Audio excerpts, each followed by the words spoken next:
Salut à vous les Vikings de France ou autre truc. Non, je dis ça pour rigoler. Alors, les derniers 72 heures ont été intéressants au point de vue géopolitique, tout ça, parce que il y a eu une attaque de drone, comme par hasard. On dit encore que ce sont des drones russes. Hein. Bon, je défends pas la cause russe, mais enfin, je trouve qu'il y a un mépris flagrant pour le côté nordique de la Terre. Alors que le Nord est dans l'humilité et que le Sud est un peu plus dans l'égocentrisme, tout le monde le sait. Hein.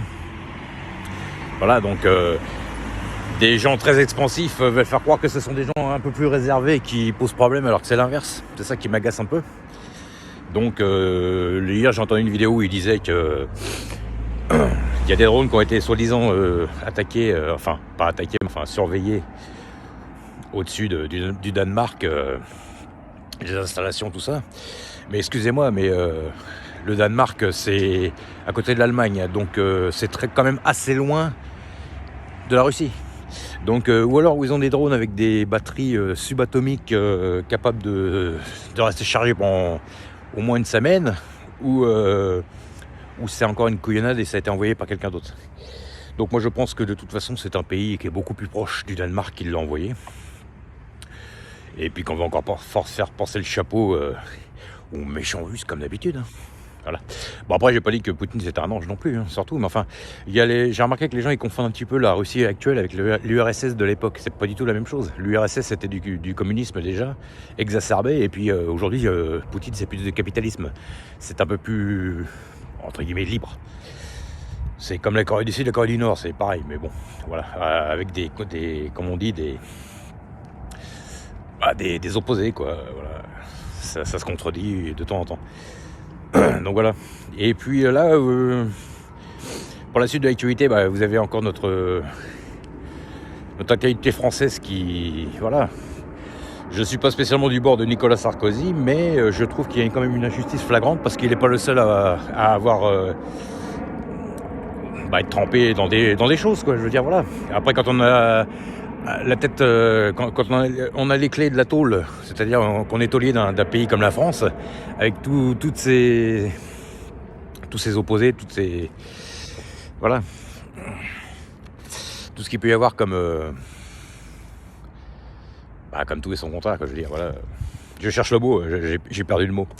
Et contradiction, voilà. Donc, ça va pas être simple. Bon, après... on ne sait pas ce qui s'est passé, tout ça. Bon, mais je veux dire, voilà. J'ai l'impression qu'il y a une sorte d'acharnement contre lui, alors que... Et puis Marine Le Pen, pour moi, excusez-moi, mais je pense que Marine Le Pen et puis Nicolas Sarkozy ont été éloignés des élections 2027 pour moi. Moi, je pense que ça tombe à point nommé et puis que ça en arrange certains. Voilà. Après, je veux pas me prononcer, mais enfin, c'est mon avis. Donc voilà. Alors, voilà, notre terre plane. Hein.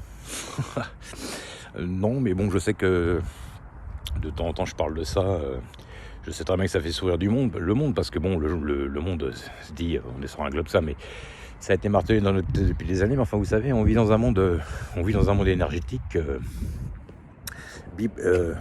binaire et entre guillemets bipolaire. Donc, s'il y a le yin et le yang qui forment le yin-yang, c'est-à-dire que ça fonctionne ensemble, logiquement, on ne peut pas se trouver sur un globe parce que la Terre est yin, le signe est yang. Donc si la Terre est yin, la Terre est stationnaire, obligatoirement. Elle ne peut pas être en mouvement. Ou alors il y a une autre configuration, c'est possible aussi. Donc je ne vais pas aller me prononcer à 100% dire que c'est ça, mais enfin, pour moi à 80%, je pense que j'ai raison. Et qu'on nous le cache. De toute façon, moi j'ai pas l'impression de tourner beaucoup là. Ça c'est ce qu'on nous dit. Le ciel oui, mais voilà. Bon, après, pourquoi pas. À la rigueur, on peut avoir raison comme on peut avoir tort à ce niveau-là, et puis ça dépend comment on voit les choses, bien entendu. Pour moi, le globe est une vision mondialiste, c'est-à-dire une vision externe, c'est-à-dire une vision égocentrique du monde. C'est-à-dire que pour eux, nous sommes insignifiants, le peuple, et puis que eux, ce sont des gens, il n'y a pas de créateur, il n'y a pas ça. C'est eux qui ont les pleins de pouvoir, ceux qui nous dirigent, et puis pour d'autres religions, bien entendu, la Terre a été faite par un créateur, ou des créateurs. On parle des Anunnaki, on parle du Christ, on parle de certaines choses dans plein de... Enfin, pas le Christ, mais ce qui était avant, quoi. Donc, ça peut être tout et n'importe quoi, donc voilà.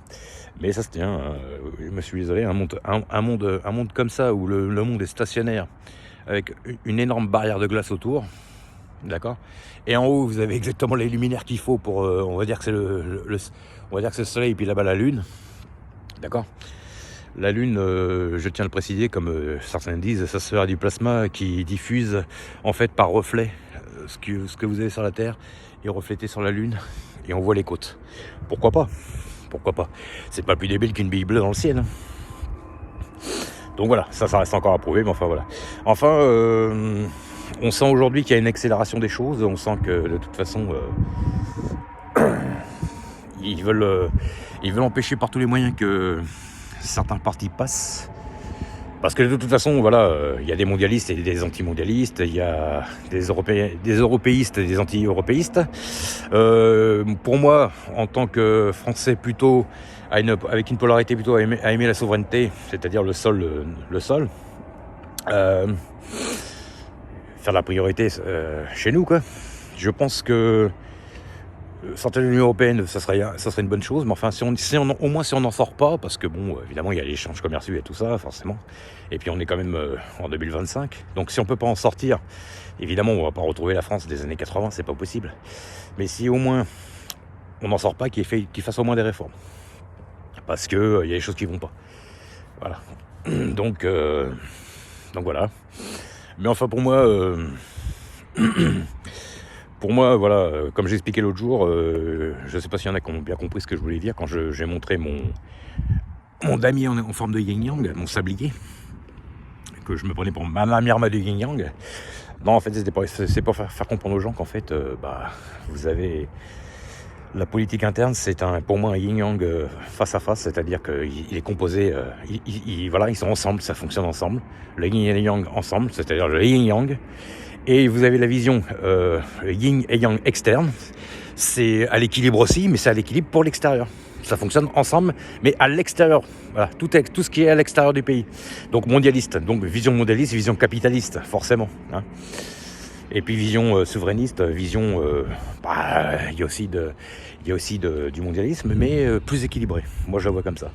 C'est-à-dire que ça fonctionne aussi bien pour les dirigeants que le peuple.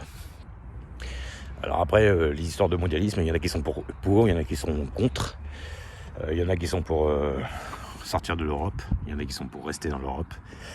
Après, voilà, ça c'est à eux de voir, mais je pense qu'il faudra faire des petits réglages. Voilà, si on y reste, il faudra au moins faire des réglages, parce que voilà, le problème c'est que c'est un système qui est bon quand tout le monde est coalisé ensemble, mais dès qu'il y a un problème contre un pays comme la Russie actuellement, qu'ils disent que voilà, il y a des problèmes, ça peut devenir dangereux. Maintenant, c'est pareil, mettez-vous à la place des Russes. Vous avez un énorme pays comme la Russie qui est gigantesque, qui sait très bien qu'il peut avoir des ennemis de toutes parts. Quoi qu'il a quand même les Japonais, surtout les Chinois, et puis les Coréens dans l'ombre. Mais bon, je pense que les Japonais, comme ils sont juste à côté, ils vont pas laisser faire non plus. Mettez-vous à sa place. Il est encerclé par tous les pays de l'OTAN. Il sait très bien que l'Ukraine est la dernière barrière pour pénétrer dans le monde asiatique. Il se sent encerclé de tous les côtés. Forcément qu'il va préparer des sacs de sable et puis des trucs pour se défendre, c'est logique. Sinon, c'est pas un président, hein.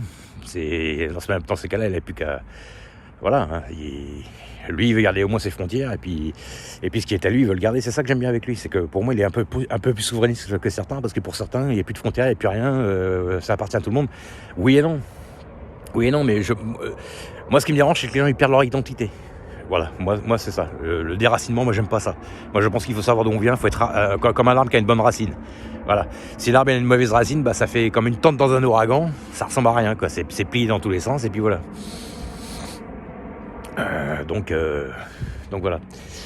Alors après, je sais qu'il faut être flexible, malléable, il faut savoir s'adapter, ok, mais s'adapter en sachant au moins d'où on vient, quoi, c'est ça. Donc ce qui m'énerve, c'est que aujourd'hui, avec les jeunes générations, on leur fait perdre leur identité. Moi, c'est ça qui m'agace un peu. Au moins qu'ils sachent d'où ils viennent, voilà. Et puis comme j'ai expliqué dans l'autre vidéo, pour ceux qui sont binationaux, qui sont nés dans un autre pays, et puis qui sont nés de parents dans un autre pays, qui sont venus ici, ou même qui sont nés ailleurs et puis qui viennent ici après, ils ont les deux nationalités. C'est comme si vous préfériez votre père ou votre mère. Vous êtes les deux.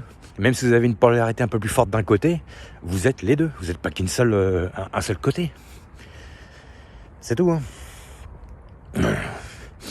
Il y a des gens, moi, ce qui m'agace énormément, aussi bien de la droite qu'à la gauche, enfin, c'est pour le côté politique, que les gens qui ont les grandes gueules, les gens qui sont doux, les gens qui sont sympas, les gens qui sont plus mauvais, ils veulent nous faire croire à chaque fois que l'autre polarité n'existe pas en eux. C'est pas possible. D'accord ? Même le mec le plus dur dehors qui se montre, qui joue les caïds et tout, il a des moments où il est en famille, et puis il a des moments plus doux. S'il a des enfants, c'est là ci, c'est là ça, c'est une famille. Et puis la personne toute douce, si vous voulez sortir de ses gonds, forcément qu'elle va s'énerver, puis qu'elle peut péter un plomb aussi. C'est ça qui m'agace. Les gens veulent nous faire croire que le jour existe sans la nuit et que la nuit existe sans le jour. C'est pas possible, ça marche ensemble. Soyez logiques. Allez, ciao les gens, à plus tard. Du moins c'est mon avis. Ciao.